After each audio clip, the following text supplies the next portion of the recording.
Hola, ¿cómo están? Bueno, esta es la clase de régimen jurídico de la ejecución penal y voy a comenzar con un PowerPoint que les voy a proyectar. Si me dan un segundo.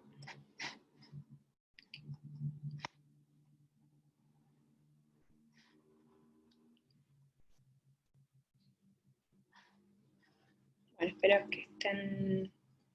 pudiendo acceder a las lecturas y en cualquier caso pueden dejarnos comentarios o consultas en el campus virtual o vía correo electrónico que están en la presentación, en la primera solapa del campus. Bueno, la clase de hoy, como ven en esta filmina, es hacer un repaso bastante a grandes rasgos del régimen jurídico, más que nada de la regulación normativa y lo vinculado también a la judicialización de la ejecución de la pena, para que tengan un pantallazo. Luego, a medida que avancen las clases, que son, digamos, estas clases eminentemente teóricas, un poco más expositivas, luego de estos primeros 4 encuentros teóricos vamos a tener ya de nuevo un funcionamiento más en formato de comisión para tener unas discusiones participativas en torno a fallos que van a ser en gran medida como el eje del trabajo final que tendrán que presentar para aprobar el seminario. Así que estas 4 clases son un poco más densas a nivel quizás teórico, pero la idea es que puedan profundizar en las lecturas, aprovechar como para el tiempo dedicarlo a estos textos, y luego vamos a tener como el tiempo para ver los fallos y digamos, las cuestiones más prácticas vinculadas con la ejecución de la pena. Bueno, para comenzar entonces esta clase, iniciamos con la pregunta básica, digamos, de qué es la ejecución de la pena, y se nos presentan algunas opciones. Quizás ustedes pueden pensar un minuto que se les viene a la cabeza cuando piensan en ejecución de la pena. Algunos van a poder pensar, bueno, de qué pena estamos hablando, si estamos hablando de la pena privativa de libertad, que como vimos en la clase anterior es la más frecuentemente utilizada, aunque debería ser la excepción, o podrían pensar otro tipo de penas. Y bueno, y pensar qué es esta idea de ejecución, ¿no? Si se trata del modo de cumplimiento, si tiene algún carácter más sustantivo. Bueno, entonces un poco las opciones que se nos presentan van a tener que ver con estas ideas. Por un lado puede venir a la mente algo más como el final del proceso penal, ¿no? Esta última etapa dentro del proceso penal, como dice Binder, que al final del proceso está la cárcel en general, lamentablemente. Entonces, bueno, una de las primeras opciones que surgen quizás es verla como la última fase dentro de este proceso penal y por ende el último capítulo del Código Procesal Penal, ya sea el de la provincia o el de la nación. Otra opción es esta idea del cumplimiento, ¿no? de pensar en la ejecución como el modo o la forma en que se aplican las sanciones penales previstas en el Código Penal de la Nación, el Código del Fondo. Y por último, una tercera idea que puede aparecer, una tercera opción, es que la ejecución de la pena es aquella materia que se encuentra regulada en la Ley Nacional de Ejecución de la Pena, Privacidad de la Libertad y en las leyes provinciales. Esta es una opción quizás un poco circular, pero bueno, también puede aparecer, ¿no? Todo aquello que está establecido en esta ley de ejecución. Bueno, en rigor todas esas opciones son correctas o tienen alguna parte de verdad. Y acá podemos ver en este cuadro comparativo un poco los aspectos normativos o dónde está ubicada la cuestión de la ejecución de la pena, tanto en el Código Procesal o los Códigos Procesales Penales, como en el Código Penal, y también a su vez en las leyes de ejecución nacional o en las leyes de ejecución provinciales. En cuanto al Código Penal, el título 2 del libro 1 es el que trata sobre las penas. Es bastante abarcativo y ahora vamos a ver un poco cuáles son esas penas que se establecen en el Código Penal, cuál es el régimen el régimen de las penas en nuestro país. Y dentro de ese título, no solo se establecen los tipos de penas, sino que también se establecen algunas modalidades en las que esas penas se llevan adelante, digamos, esta idea de la ejecución. Y también se establecen algunas formas alternativas o algunos otros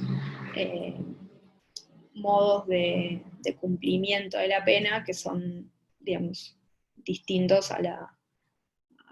ejecución en sí o al cumplimiento efectivo, por lo menos, que ahora vamos a ver un poco.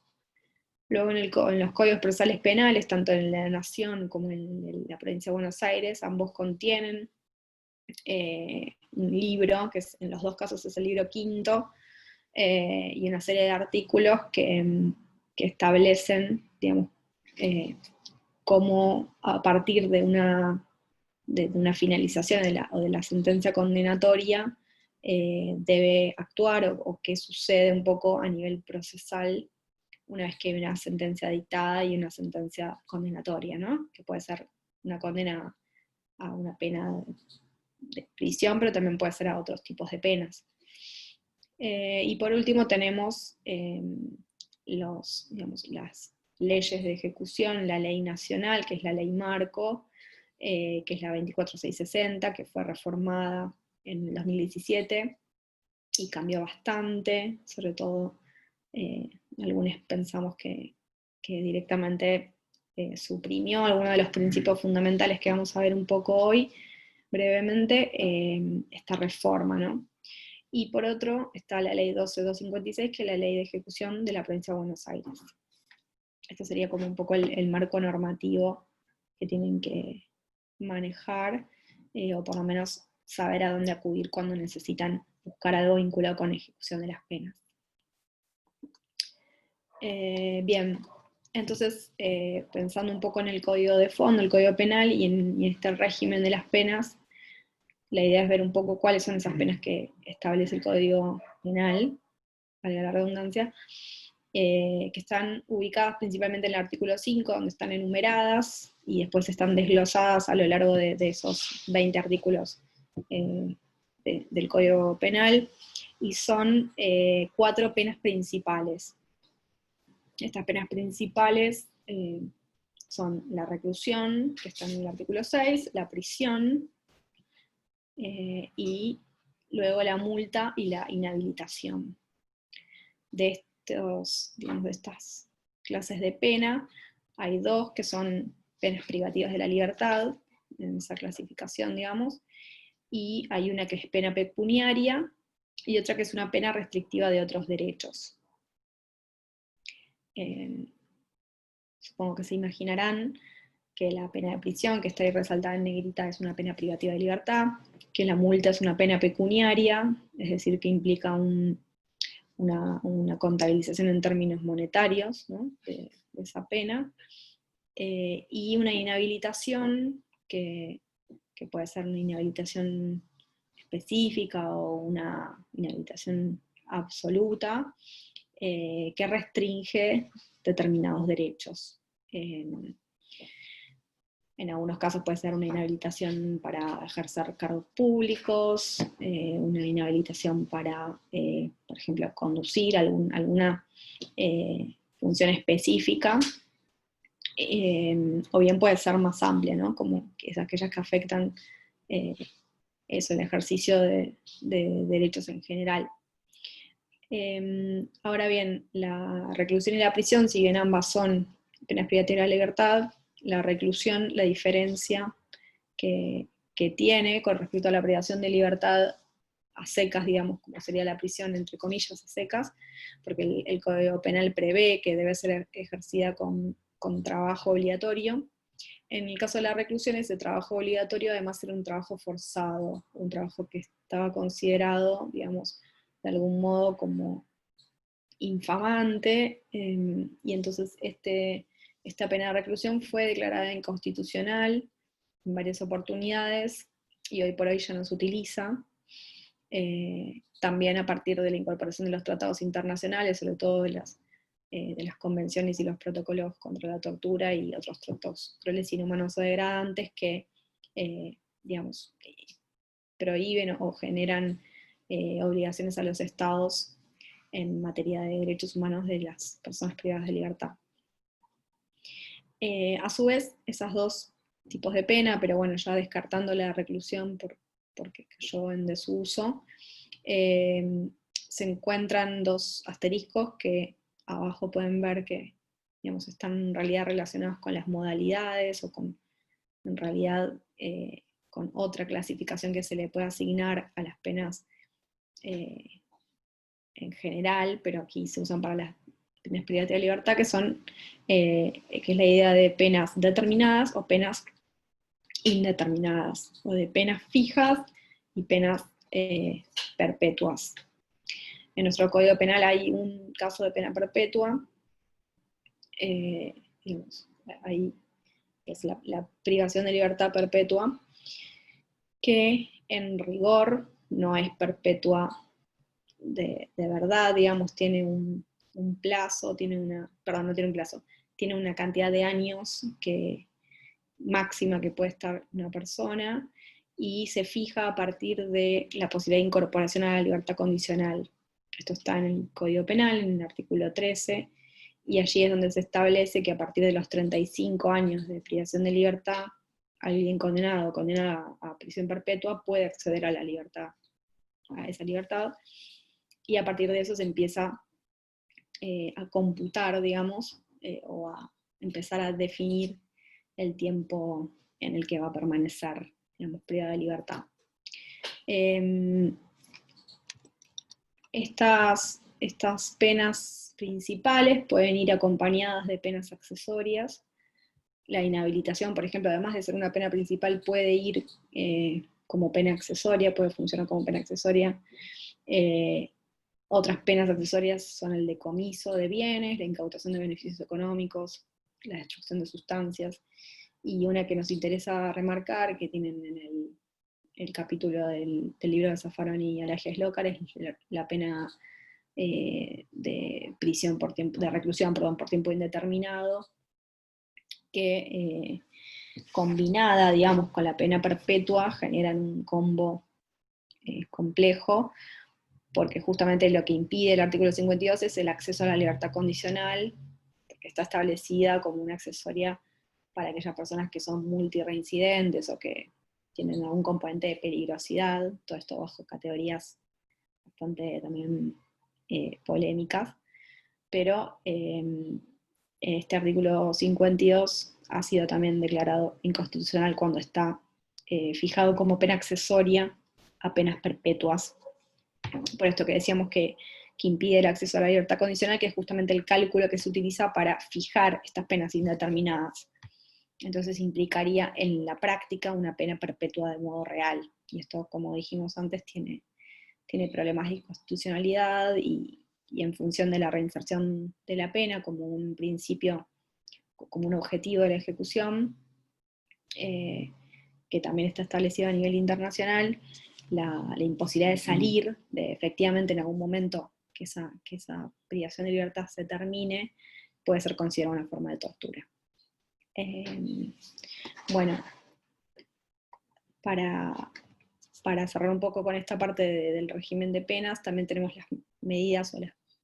formas alternativas a la pena de prisión, sobre todo, porque está pensada bastante como el eje puesto en la prisión, lamentablemente, pero están fijadas también en el Código Penal y en un caso en la ley de ejecución, la condena de ejecución condicional, que básicamente la idea es que se evite llegar a la imposición de una condena y en su caso a la ejecución de esa condena a través de la fijación de pautas de conducta que la persona debe cumplir y que en ese caso, en caso que las cumpla y en determinado plazo, se tiene por no dictada esa condena, ¿no? Y por otro está la suspensión del juicio a prueba, o probation, que también se conoce, que es un modo de evitar incluso la sentencia, digamos, es un paso anterior, en el cual también se basa en una fijación de pautas de conducta, y bueno, lo que en realidad más que una medida alternativa a la pena, se podría entender como una medida alternativa al juicio. Entonces, bueno, hay discusiones sobre su ubicación, si en el Código Penal o en el Código Procesal Penal, pero bueno, se definió como una cuestión dentro del Código Penal. Y por otro hay algunos tipos, digamos, de unas formas de cumplimiento de la ejecución de la pena, perdón, formas de cumplimiento de la pena privativa de libertad que son poco conocidas, pero que existen y que están pensadas para, digamos, evitar un poco el deterioro y los efectos negativos que produce el encierro, que es por un lado la prisión diurna o la prisión nocturna, es decir, que la persona, por ejemplo, acuda a trabajar, entonces que vaya a la prisión a pasar la noche o viceversa. Y también en este caso se podría incluir el arresto o la prisión domiciliaria, que son, digamos, es un modo de cumplimiento de la pena, es decir, sigue siendo encierro, solo que ese encierro se entiende morigerado por permitirle a la persona por determinadas situaciones, como por ejemplo estar embarazada, tener hijos, ser una persona con alguna enfermedad o con una edad avanzada, que puedan, digamos, cumplir esa pena, ese tiempo de encierro en un domicilio y no en una prisión. Porque se reconoce, se entiende que la cárcel, la prisión produce daños, ¿no? Produce efectos negativos. Bien, el otro eje donde podemos encontrar, digamos, cuestiones vinculadas a la ejecución de la pena es en el Código Procesal Penal, como antes mostramos, y dentro de ese libro quinto, de los códigos que más utilizamos, podemos ver cuestiones vinculadas al cómputo de la pena, es decir, al cálculo que se hace para definir cuándo van a ser los egresos anticipados, cuándo vence sobre todo esa pena, ¿no? Porque la condena es a 5 años, pero eso tiene un punto de partida y un punto de llegada. Ese cálculo se realiza una vez que se dictó la sentencia, y afecta luego el cálculo de lo que vamos a ver un poco como modalidades de egreso anticipado, que se calculan en función del vencimiento. Y luego la cuestión de la posibilidad de salidas transitorias, que tiene que ver con poder egresar anticipadamente de la prisión, en tanto y en cuanto se cumplan también ciertos requisitos temporales y también requisitos de conducta dentro de la cárcel. Lo mismo que la libertad condicional, en ese sentido. Y luego tenemos, digamos, regulaciones en torno a qué pasa cuando hay una persona enferma, o cómo tener visitas dentro de las cárceles, como derechos, digamos, y la detención domiciliaria, que esto que mencionábamos antes, acá está pensado como una forma de también morigerar, digamos, el encierro, o tratar de evitar que determinadas personas lleguen a cumplir tiempo en prisión. Tenemos, por último de esos 3 ejes, la ley de ejecución de la pena privativa de libertad, que dentro de su articulado contiene tanto deberes y derechos, como, digamos, la regulación sobre aquello que sucede al interior de la prisión y cómo se desarrolla ese tiempo que transcurre la persona privada de libertad allí. En eso hay regulaciones sobre el programa de tratamiento, sobre mecanismos disciplinarios, que algo vieron con la profesora Mongluz en la clase pasada, el régimen de disciplina. Y también regula el acceso y los requisitos y el modo de solicitud y de acceso a la libertad condicional, a la libertad asistida y a las salidas transitorias. La libertad asistida es la que se conoce como libertad de los reincidentes, porque pueden acceder a ella quienes no tengan quienes tengan una declaración de reincidencia, lo cual no se permite para el acceso a la libertad condicional, que está establecida en el artículo 14 del Código Penal y también en el Código Procesal Penal y en la Ley de Ejecución. La diferencia entre la libertad condicional y la libertad asistida es que la libertad condicional se puede acceder a los 2/3 del tiempo de la pena, mientras que la libertad asistida recién 6 meses antes del vencimiento de esa pena. Las salidas transitorias son una forma bastante menos frecuente de salidas anticipadas, y además de que la persona debe ir y volver, a diferencia de las libertades que son condicionadas, pero que son libertad al fin, las salidas transitorias se accede a la mitad de la pena, en las penas fijas, ¿no? O determinadas, y requiere igual un porcentaje, un puntaje muy alto para poder acceder, entonces no hay muchas personas que acceden a las salidas transitorias en la práctica. Entonces, bien, hay una pregunta que surge y que también en el texto de Arocena la responde o intenta responderla, es, bueno, entonces la ley de ejecución, ¿es legislación de fondo o es legislación de forma? ¿Es procesal o es sustantiva? Y en esa misma pregunta puede ir, bueno, si es de fondo, entonces ¿por qué hablamos de que la provincia de Buenos Aires tiene una ley de ejecución, ¿no? ¿Qué es lo que está sucediendo ahí? Bueno, es una buena pregunta, es una pregunta al millón. Y ahí la cuestión que hay girando un poco es, bueno, una cuestión, quizá una discusión más amplia vinculada con la posibilidad de que esa forma en la que esa pena se cumple, si es de una forma determinada, cambie también o afecte esa pena que se dispone por parte de la justicia, ¿no? No es lo mismo poder salir antes del vencimiento de la pena que no poder, no es lo mismo que esa pena se ejecute en condiciones o de un modo en que el trato sea tan malo, que se produzcan torturas o vulneraciones de derechos, que eso no suceda. Eso, digamos, cambia la sustancia y cambia la materia de la pena en sí, ¿no? Entonces se entiende que ahí hay una cuestión de fondo que se toca.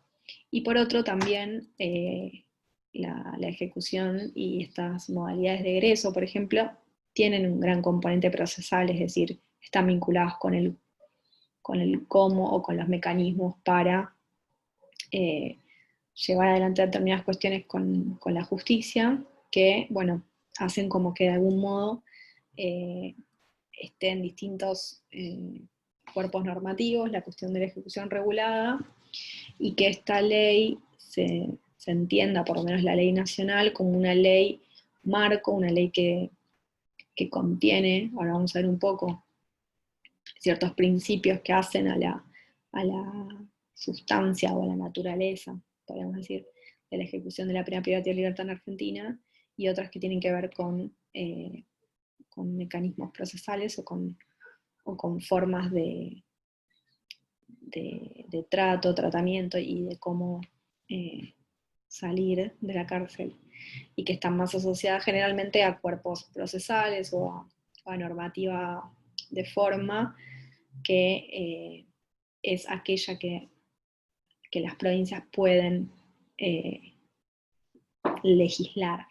En general la idea es que se legisle por encima de la ley de ejecución, es decir, que se otorguen siempre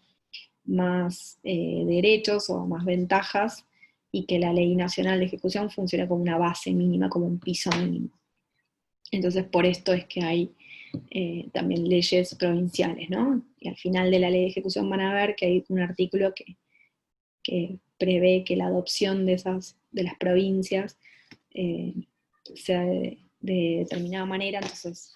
entendemos que es una ley eminentemente sustantiva, que por lo tanto es complementaria al Código Penal, pero que a su vez tiene regulación procesal, que en ese sentido es como un poco sui generis, ¿no? Bueno, entonces en cuanto a los principios estos que hacen a lo sustantivo de la pena y a la ejecución de esa pena, están vinculados con, por un lado, la ley en sí misma y por otro, con normativa internacional de derechos humanos, que fue incorporada a la Constitución en el 94, y que la ley de ejecución nacional, la 24660, incorporó porque a su vez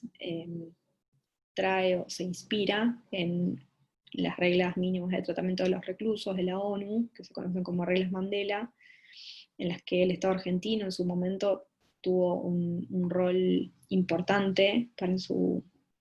aprobación y su tratamiento, y que inspiran la ley de ejecución sancionada en el año 96. Anteriormente había un decreto ley, es decir, ni siquiera había una regulación democrática, y esta ley es una ley de avanzada, y lamentablemente hace no mucho, 2 años, se modificó, y esto restringió bastante el espíritu de la ley. Pero vamos a ver sintéticamente que estos principios siguen vigentes en gran medida, aunque hay recortes de esta índole, como decíamos antes, como más procesales, que hacen modificaciones a veces sustantivas, ¿no? de cómo se ejecuta la pena. Entonces tienen ahí del lado derecho, en el título 1, digamos, ahí están establecidos esta serie de principios, y a su vez en la Convención Americana de Derechos Humanos, sobre todo en el artículo 5, y en el Pacto Internacional de Derechos Civiles y Políticos, sobre todo en el artículo 10. Entonces, cuando hablamos de pena privativa de libertad y de penas en general, como recordarán quizás en sus clases de Derecho Penal, cuando hablaban de teorías de la pena, y se discutía, ¿no?, si hay teorías retributivas, teorías utilitaristas o preventivas. Bueno, están las teorías RE, que son esta idea de una prevención individual o orientada a la persona que ya cometió el delito, y que está avalado, digamos, a nivel constitucional en la normativa internacional, en el artículo 5, que establece que la reinserción o la readaptación son la finalidad, o es la finalidad última de la pena, de la ejecución de la pena privativa de libertad, o es el fundamento que legitima esa privación de libertad. Este principio está fijado en el artículo 1 de la ley de ejecución, y de algún modo influye en general, o es como el eje orientador. Luego en el artículo 2 está el principio de reserva, que es similar al principio de reserva del artículo 19, ¿no?, del principio de reserva penal, que lo que establece es que nada de lo que no está expresamente prohibido está permitido, perdón, todo lo que no está expresamente prohibido está permitido. Y de igual manera, o de una forma analógica, en la prisión lo único que debería estar restringido es esta libertad ambulatoria, mientras que el resto de los derechos son reconocidos a las personas privadas de libertad y deberían poder ejercerlos, con la única restricción de, bueno, de que ese ejercicio en algunos casos puede ser diferente, ¿no?, del que puede hacer una persona que no tiene restringida su libertad ambulatoria. Es un principio muy importante, y después lo vamos a ver con algunos fallos, sobre todo vinculados con los derechos económicos, sociales y culturales, que tiene como una relevancia muy, muy fuerte. El principio de control jurisdiccional permanente, que está resaltado ahí en negrita porque vamos a trabajarlo un poco más en profundidad, que tiene que ver con la intervención judicial, en esta idea de que lo que sucede en las prisiones tiene también, o debe tener, un control por parte de la justicia, porque son quienes en definitiva, los jueces y las juezas, determinan que una persona ingrese a una prisión, si bien, como sabrán, las cárceles están bajo la órbita de los poderes ejecutivos. En nuestro país el Servicio Penitenciario Federal es una fuerza que está dentro del del Ministerio de Justicia y Derechos Humanos de la Nación, al igual que su contraparte provincial, el Ministerio de Justicia y Derechos Humanos de la provincia, tiene a su cargo las cárceles bonaerenses, ¿no? Y en ese sentido, bueno, hay una conexión fuerte con la justicia como garante, los jueces como garantes de derechos, y digamos, que no pueden desligarse, por supuesto, de lo que sucede en las cárceles, que son estos lugares donde debería ejecutarse de modo legal y de modo respetuoso de los derechos humanos las penas que se imponen, ¿no? Mediante las sentencias. Y luego tenemos el cuarto de estos quizás principios de los más importantes, que es el régimen progresivo, el régimen o el principio de progresividad de la ejecución de la pena, que algo vieron con Marta la clase anterior, y que está asociado a esta idea también fuertemente de la reinserción, es decir, que hay una necesidad de que esa pena tenga una finalidad y que no sea cualquiera esa finalidad, sino que sea la de reinsertarse. Entonces para eso se requiere una serie de herramientas para las personas, para que puedan ir adquiriéndolas de modo paulatino y que poco a poco vayan recobrando aspectos de libertad y hasta llegar, bueno, también a la posibilidad anticipada de salir antes de que venza la pena, ¿no? Y en esto también son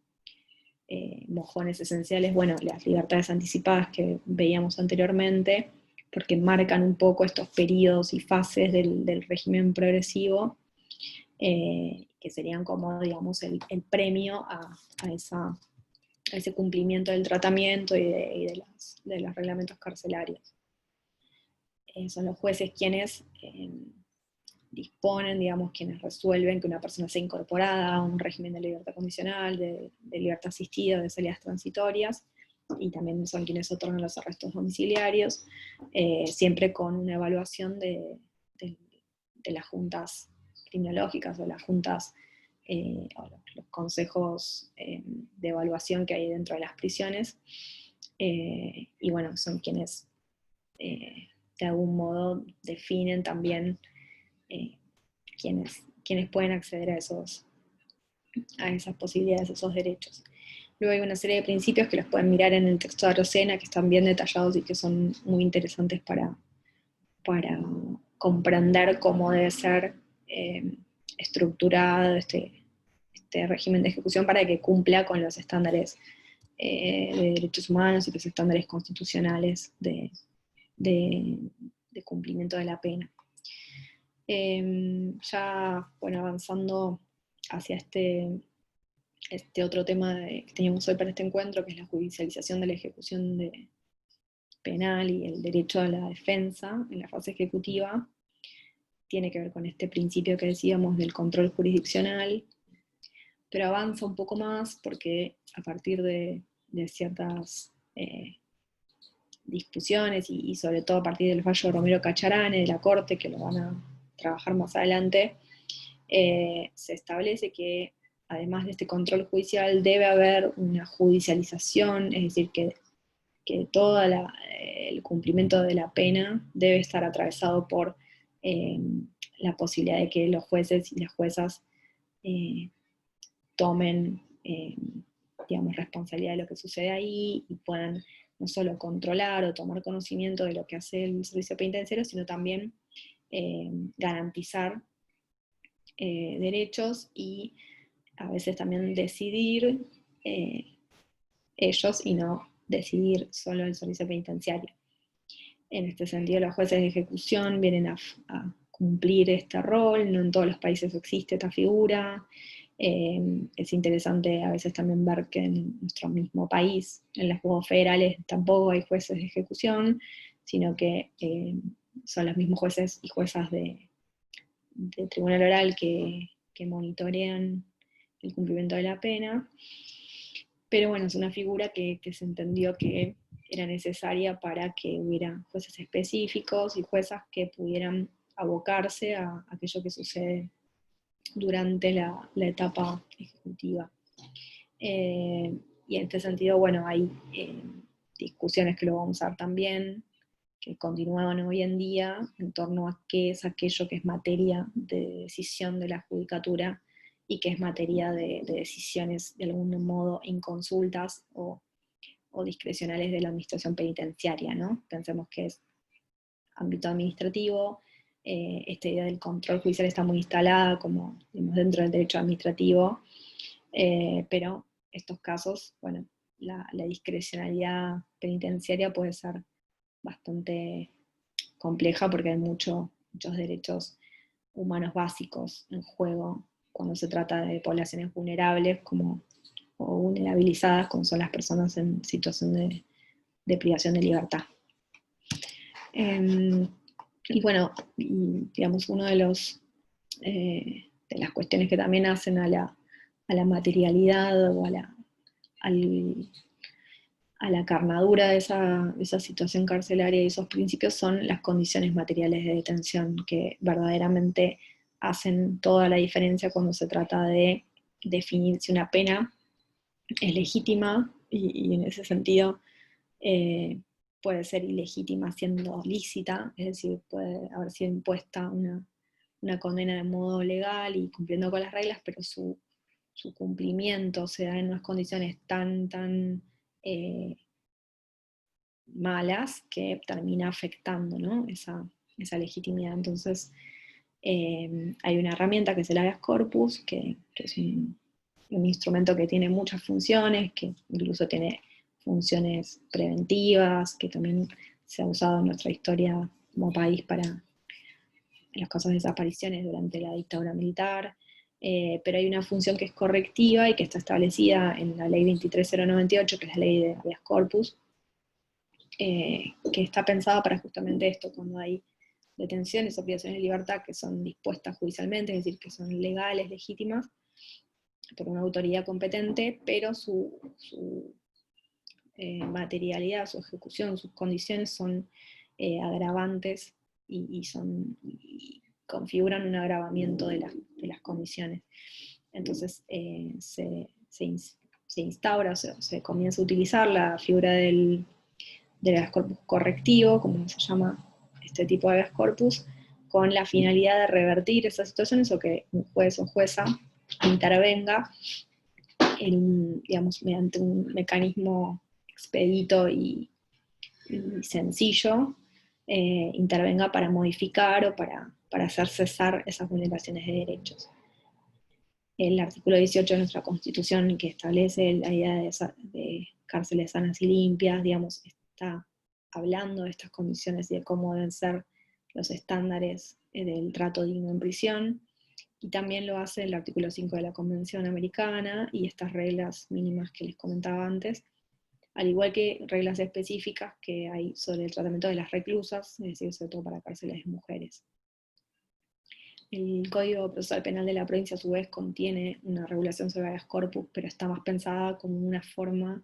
extraordinaria de escarcelación, es decir, para habilitar la libertad cuando se trata de una situación, digamos, más vinculada con el cumplimiento de requisitos o con el paso del tiempo. Y por último, como para dejarles la referencia y recomendarles que lean, fuertemente que lean el fallo Verbitsky, que es prácticamente un tratado de todas estas cuestiones que estuvimos pasando un poco como vuelo de pájaro hoy. Es un fallo de la Corte Suprema que es señero porque de lo que se trató fue de tratar de intervenir en condiciones estructurales de déficit en materia de encarcelamiento en la provincia de Buenos Aires. Se presentaron una serie de habeas corpus correctivos individuales que, digamos, de alguna manera lo que estaban pidiendo de forma individual era un cambio, una mejora en las condiciones de detención que eran totalmente inhumanas en función a la sobrepoblación que existía en las comisarías bonaerenses, a raíz también del hacinamiento y la sobrepoblación de las cárceles, Y lo que hace el CELS, en ese caso el Centro de Estudios Legales y Sociales, es presentar un habeas corpus en forma colectiva, un habeas corpus correctivo, y esto es admitido por la Corte por primera vez, y entonces, digamos, de algún modo se crea esta figura del habeas corpus correctivo colectivo, basada en una interpretación del artículo 43 de la Constitución en función al amparo colectivo, ¿no? Que el habeas corpus es una especie del amparo. Entonces, en ese sentido, se realiza esta petición y la Corte dicta un fallo en el que además establece estándares para el trato digno, establece que el artículo 18 debe ser interpretado a la luz de las reglas Mandela como parámetros del trato digno en prisión, y toda una serie de medidas a cumplir para que la sobrepoblación y las condiciones carcelarias en la provincia de Buenos Aires se modifiquen y digamos, cesen estas vulneraciones de derechos. Este fallo, en el comentario que hace Cristian Curtis, que tienen para leer, es un fallo que obviamente implica mucho esfuerzo y complejidad para su ejecución, es decir, para que efectivamente se modifiquen esas condiciones carcelarias, involucra no solo al Poder Judicial, sino a todos los poderes del Estado. Y bueno, es un fallo que trajo mucha repercusión, no solo a nivel jurídico, sino también a nivel político-institucional. Así que les recomendamos que lo lean. Y bueno, si tienen alguna duda, alguna pregunta, me pueden hacer por mail, y si no, nos vemos la próxima clase. Saludos, hasta luego.